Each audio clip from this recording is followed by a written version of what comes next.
Hay casas que no guardan secretos, los sienten.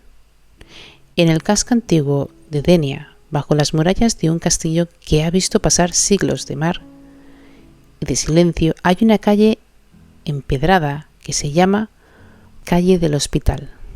Y en esa calle, durante 33 años, una familia caminó todos los días sobre el cuerpo de uno de los suyos. No es una metáfora, esto es un hecho real. Esta es la historia de Juan Navarro Navarro, un hombre de 27 años que desapareció en el verano de 1993 y que, según la confesión de su propia familia, nunca llegó muy lejos, porque en realidad se quedó allí, bajo el suelo de su casa, de la misma casa donde creció, escuchando cómo su madre subía y bajaba una escalera que su padre construyó literalmente encima de él.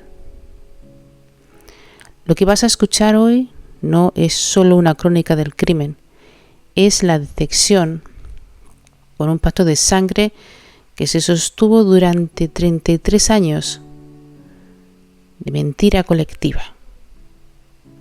Y es, sobre todo, una pregunta que nos incumbe a todos. Tengamos un cadáver o no bajo el suelo, ¿qué es capaz de callar una familia para seguir pareciendo una familia? Bienvenidos a la mente del abismo.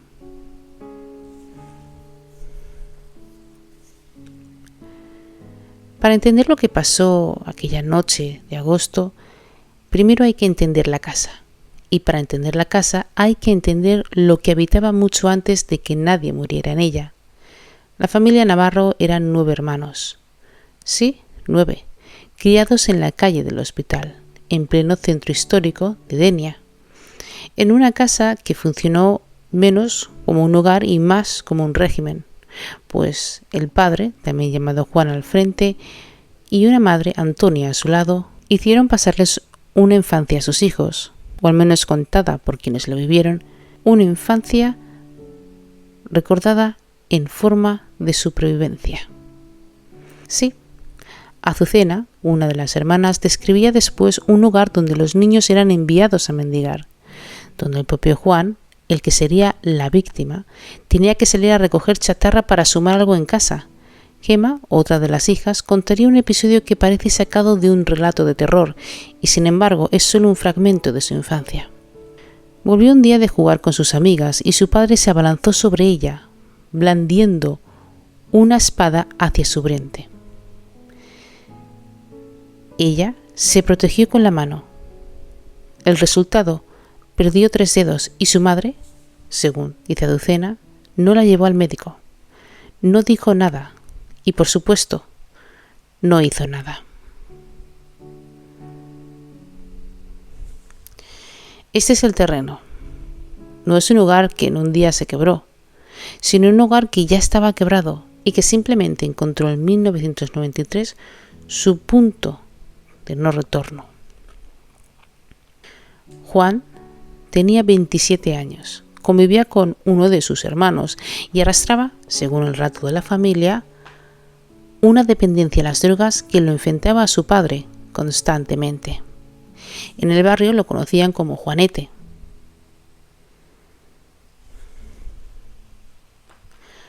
La noche del 15 de agosto de 1993, Juan fue a casa de sus padres. Lo que sigue es, todavía hoy, un relato con piezas que no encajan del todo entre sí, porque quienes lo cuentan son los mismos que durante 33 años lo negaron, y sus versiones, como veremos, han cambiado más de una vez. Pero la reconstrucción más consistente, basada en la confesión extrajudicial de una de las hermanas y en las declaraciones posteriores de la madre, es la siguiente. Se desató una discusión, según distintas versiones familiares, motivada por la situación de Juan con las drogas. En un punto álgido de la discusión, la madre, Antonia, le habría clavado un destornillador por la espalda y el padre había rematado, golpeándolo con una piedra en la cabeza. Esto no está claro, ni siquiera hoy, quien asestó el golpe que determinó su muerte. Dentro de la propia familia hay versiones cruzadas. Unos apuntan a que la madre, como autora material, otros al padre. Pero es importante decirlo con la precisión que exige un caso donde nadie ha sido condenado por nada. Esto es, hasta ahora, un relato reconstruido a partir de confesiones familiares, no una sentencia judicial. Los presuntos responsables nunca han sido juzgados. Lo que parece coincidir en las distintas versiones es lo que ocurrió después. El cuerpo fue descuartizado, presuntamente por el padre, con guantes, con grandes cuchillos, y enterrado en el corral de la vivienda familiar. En esa tarea de ocultamiento habrían participado, además de los padres, una de las hermanas, Mariluz, y el marido de esta, Manuel. 4 personas. Un pacto sellado esa misma noche, en el patio de una casa en el centro de una ciudad turística, mientras el resto de la comarca dormía. Los otros 7 hermanos no supieron nada, pues empezaron a preguntar por Juan casi de inmediato, y durante años la respuesta fue la misma: silencio, evasivas, la vaga sugerencia de que ya se habría marchado. Y aquí es donde el caso empieza a mostrar su verdadera naturaleza, porque lo perturbador no es solo el crimen, es la arquitectura de silencio que se construyó alrededor de él. Antonia, la madre, no denunció la desaparición de su hijo. No al día siguiente, no al mes siguiente. Según el relato de Santiago, sobrino de la víctima, fue la presión del resto de la familia, o sea, sí, de los hermanos, que seguían preguntando por qué no se conformaban. Así que finalmente fue obligada a formalizar una denuncia. Esto ocurrió 7 años después, en el 2000. 7 años, además, conviviendo con su cuerpo, porque Juan ya estaba muerto. O sea que 7 años conviviendo con los restos de un hijo bajo el mismo techo donde se sentaban a comer. Y aún con la denuncia presentada, según cuenta la familia, no se abrió una investigación real, porque un adulto desaparece sin signos de violencia visibles y para las autoridades entonces sin cuerpo, sin una escena del crimen conocida, es un caso de baja prioridad. Se asumió, como ocurre en tantos casos de desapariciones de adultos, que podría tratarse de una decisión voluntaria, pues nadie escarbó, literalmente. Ese mismo año, en el 2000, después de la denuncia, la familia abandonó la casa de la calle del hospital. Y antes de irse, el padre hizo algo que parece sacado de un ritual macabro de ocultamiento. Cubrió el lugar donde estaba enterrado su hijo con una escalera de acceso a la planta superior, una estructura funcional que cualquier visitante usaría sin saber jamás que pisaba. El padre murió en el 2009 y está claro que se llevó consigo, sin haber reconocido nunca lo que sucedió, la mitad del secreto. Durante los 15 años siguientes, la casa tuvo otros dueños, otra familia completamente ajena a lo que ocurrió. Vivió, cocinó y quizás incluso hasta celebraron cumpleaños sobre un patio convertido en una tumba sin saberlo.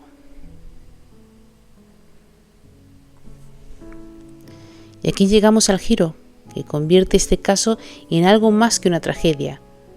Se destapó gracias a la propia ley que debía impedir lo que quedara impune. Hacía ya tiempo que, técnicamente, el presunto delito estaba prescrito. El Código Penal español establece que el asesinato prescribe a los 20 años. Y si el crimen ocurrió en 1993, la fecha límite para perseguirlo judicialmente se cumplió en el 2013. El juzgado de instrucción número 2 de Denia ya había hecho un archivo definitivo de la causa relacionada con la desaparición pocas semanas antes de todo esto que va a seguir ahora. Entonces, sabiéndose ya legalmente, a salvo cualquier consecuencia penal, cuando Mariluz, la hermana que había ayudado a ocultar el cuerpo 33 años antes, comenta y decide ir a la policía, acaba dando una de las mejores confesiones, con honestidad, que la policía nunca pudo creer. Detengámonos aquí un momento, porque esto es importante y hay que decirlo con honestidad. No sabemos, y nadie puede saberlo con certeza, qué combinación de culpa, cansancio o cálculo llevó esa confesión. Pero el orden de los hechos es revelador, porque la confesión no llega cuando había riesgo, llega cuando ya no hay nada. Mariluz se señaló a sí misma y a sus padres como responsables del crimen, según su relato. Fue el padre, con cuchillos, el que se encargó de descuartizar el cuerpo de su hermano. Tras la confesión, el resto de la familia, los hermanos, que llevaban 33 años preguntando, confrontaron a Antonia y ella, acorralada, llegó a admitir los hechos ante sus propios hijos. Lo matamos y lo enterramos, había dicho. Según relataban los alegados, sus hijos, en un gesto que dice tanto sobre la desconfianza acumulada como sobre la desesperación por tener una prueba, la grabaron a escondidas. La familia acudió de nuevo a un juzgado de Denia con esta nueva confesión en la mano.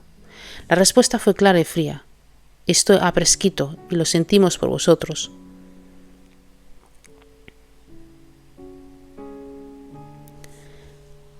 Ante la inacción judicial, la familia tomó una decisión que resume mejor que cualquier análisis lo que este caso significaba realmente para ellos, porque no buscaban una condena, buscaban el cuerpo de su hermano. Llegaron a un acuerdo con la actual propietaria de la vivienda, en que en estos 15 años había reformado la casa e incorporado aquel antiguo corral al interior del inmueble. Contrataron de su propio bolsillo a un albañil y empezaron a escarbar. El 3 de junio del 2026, los trabajos dieron su primer resultado. Aparecieron los huesos de las piernas bajo el suelo, cerca de donde estaba aquella escalera que su padre había instalado 26 años antes. La policía científica intervino de inmediato. En los días siguientes se recuperaron al menos 7 huesos más. Se tomaron muestras de ADN de la madre y de uno de los hermanos para el cruce genético que determinaría con la única certeza que puede aportar la ciencia en medio de tantas versiones contradictorias si esos restos pertenecen a Juan. El juzgado de guardia de Denia activó el protocolo forense, no para juzgar a nadie, porque eso, insisten las fuentes judiciales, ya no es posible, sino para dar identidad biológica a unos huesos que llevan 3 décadas esperando a que alguien los nombrara.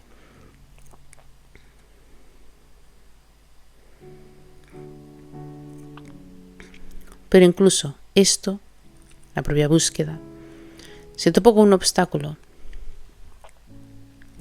Según relatan las hermanas, la policía les indicó que si querían recuperar el esqueleto completo, tenían que continuar la excavación por su cuenta y a su cargo. La familia levantó entonces un campamento improvisado junto a la fosa.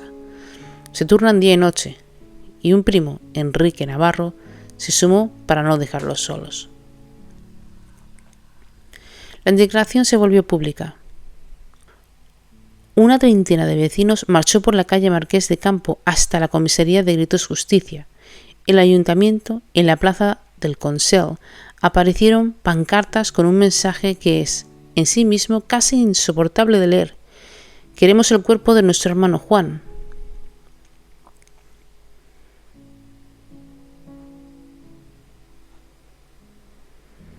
Y entonces, cuando parecía que la historia por fin encontraba una forma de cierre, ocurrió lo que suele ocurrir en los sistemas familiares donde el secreto ha sido durante décadas la única regla compartida. Alguien se retractó. La confesión de Antonia había durado, según los relatos familiares, apenas 24 horas. Después cambió por completo su versión y empezó a negar cualquier participación directa y a señalar en su lugar a su hija Mariluz y a su yerno Manuel.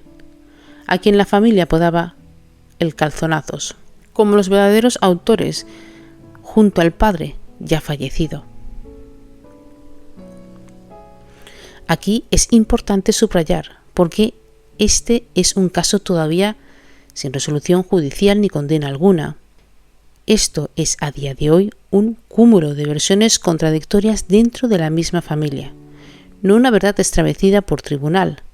Antonia niega ante los medios haber participado en la muerte de su hijo, y sin embargo, según el relato de sus propias hijas, conoce detalles del entierro que resultan difíciles de explicar si su versión fuera cierta.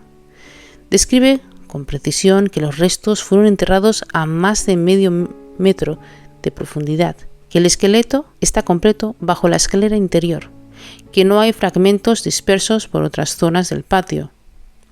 Otra de las hermanas, Lola, no tiene dudas sobre cómo interpretar este comportamiento, pues describe a su madre como alguien que no tiene remordimiento.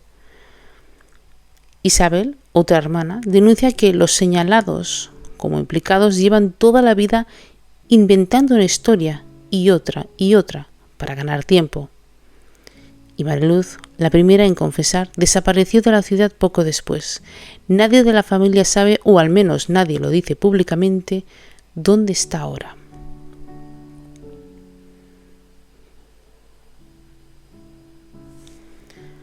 Ahora bien, detrás de esta crónica hay algo que merece que nos detengamos con calma. Porque este caso no es solo una anomalía judicial. Este caso es un estudio, casi de manual, sobre cómo los sistemas familiares gestionan aquello que no pueden nombrar. Bessel van der Kolk escribió que el cuerpo lleva la cuenta, que el trauma no se archiva como un recuerdo cualquiera, se queda alojado en el sistema nervioso y en la manera de respirar, en la vigilancia constante de quien ha vivido en un entorno de amenaza. Aquí, esa idea se vuelve literal de una forma escalofriante, porque durante 7 años esta familia vivió físicamente encima del cuerpo de Juan. Subieron y bajaron esa escalera miles de veces. Y lo que Van der Kolk nos enseña es que este tipo de disociación no se sostiene sin un costo psíquico brutal. La disociación deja de ser un mecanismo puntual y se convierte en un modo de vida. Ben Hellinger, el creador de las constelaciones familiares, hablaba de las órdenes del amor, pues la idea de que todo sistema familiar tiene un equilibrio invisible, que cuando alguien es excluido, negado o expulsado de la memoria del grupo, este vacío no desaparece, reaparece generaciones después, en una forma de síntomas de repeticiones de destinos que aparecen inexplicables. Juan fue excluido 2 veces, primero de la vida y después durante 33 años de la propia narrativa familiar. Su nombre se volvió impronunciable. Esto es lo que Hellinger nos ayudaría a entender. Los sistemas no toleran bien esos vacíos. Alguien, tarde o temprano, tiene que hablar por el excluido. En este caso, fueron los 7 hermanos que nunca dejaron de preguntar por él. Desde la perspectiva de Stephen Porges y su teoría polivagal, también hay algo que decir sobre el silencio de Mariluz durante 3 décadas. Porges describió como, ante una amenaza que no se puede combatir ni evitar, el sistema nervioso puede optar por una tercera vía, la inmovilidad, el colapso, lo que coloquialmente llamamos quedarse congelado. Para una persona que participó muy joven en el ocultamiento de un crimen cometido por sus propios padres, ese congelamiento pudo haberse convertido en la única estrategia de supervivencia psíquica disponible.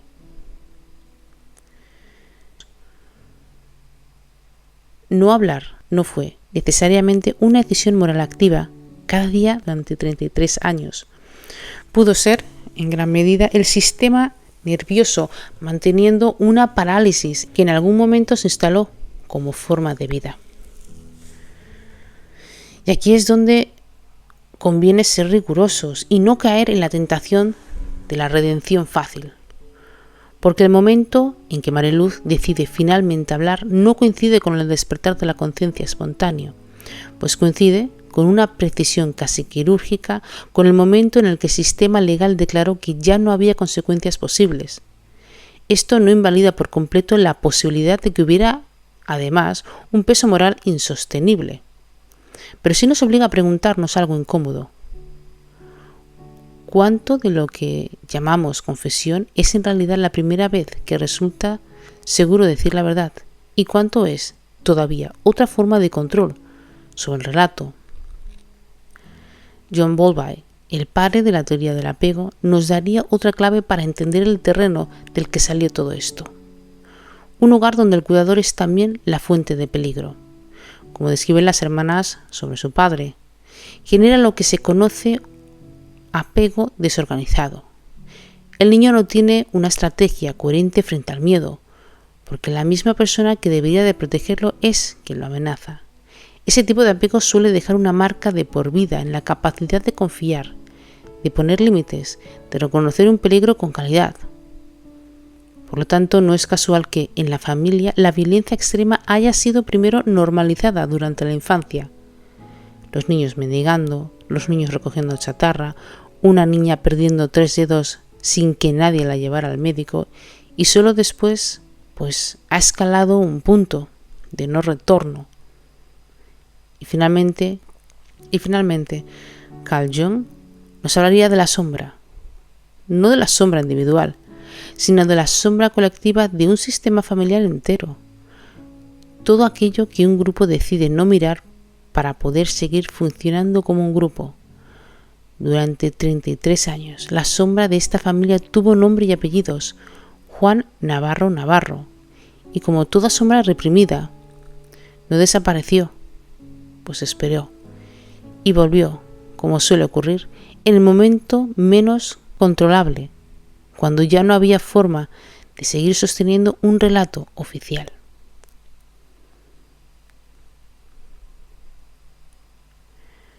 Hay que cerrar este capítulo con la máxima claridad posible, porque es la parte más difícil de aceptar de todo este caso. En España, el asesinato prescribe a los 20 años de la fecha en el que se cometió el delito.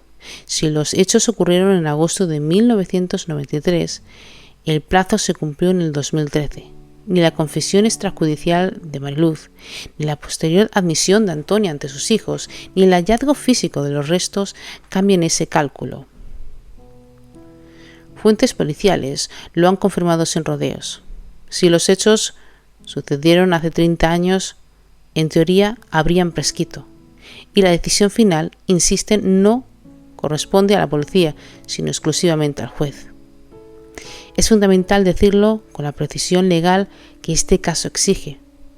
A día de hoy, nadie ha sido condenado, nadie ha sido ni siquiera juzgado. Los presuntos responsables, como la madre, en su día el padre ya fallecido, la hermana Mariluz y el cuñado Manuel, no han sido declarados culpables por ningún tribunal.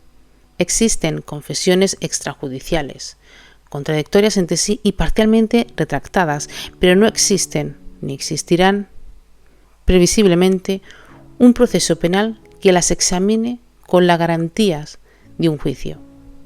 Lo único que la justicia puede ofrecer ahora es identidad forense, confirmar mediante el ADN si los huesos hallados bajo la escalera pertenecen efectivamente a Juan.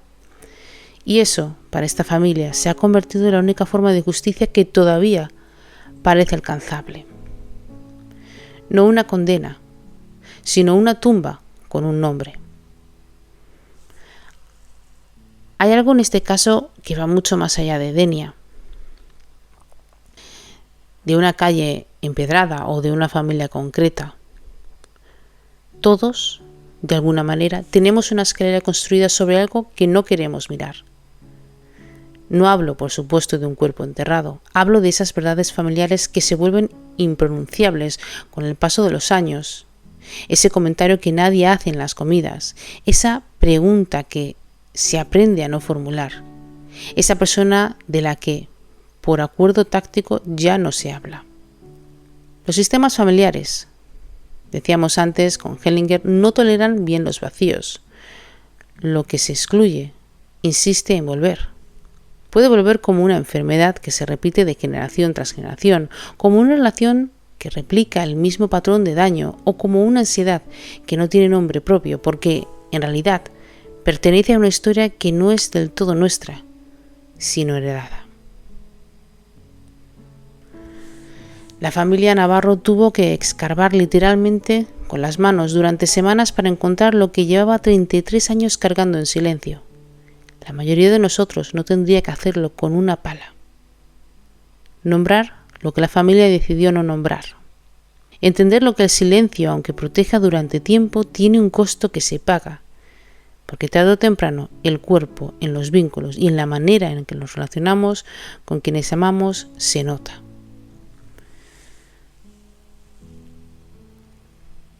Si algo de esta historia te removió, si te has reconocido, aunque sea en una escala muy pequeña, que esta sensación que estás viviendo sobre algo que tu propia familia decide enterrar, quiero que sepas que este trabajo de escarbar hacia adentro no tienes por qué hacerlo solo.